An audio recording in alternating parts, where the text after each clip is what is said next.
Hello everyone, welcome back to my week 4 internship vlog. This week was super busy but also really exciting. On Monday, I had full lessons with grade 8 twice on the topic of density, something I had been preparing for since last week. I started the lesson by asking the students an interesting question: why don't the Atlantic and Pacific Oceans mix when they meet? That question immediately caught their attention and created curiosity. From there, I introduced the concept of density and guided them through some calculations to strengthen their understanding.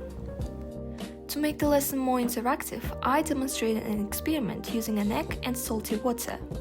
The students observed that in salty water the egg floated, while in tap water it sank.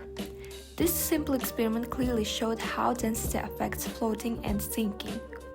And it really helps students connect their theory with real-life examples.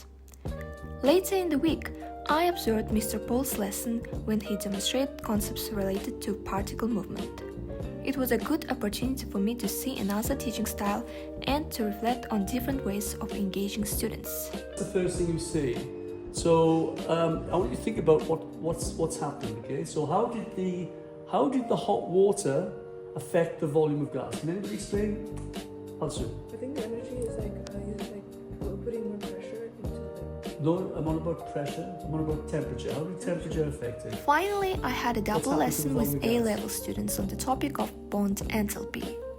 In this session, I explained the definition, calculations, and significance of bond enthalpies, helping students to understand how energy changes in chemical reactions.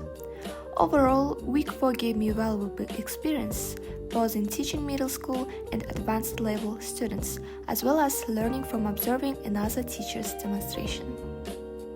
See you next week.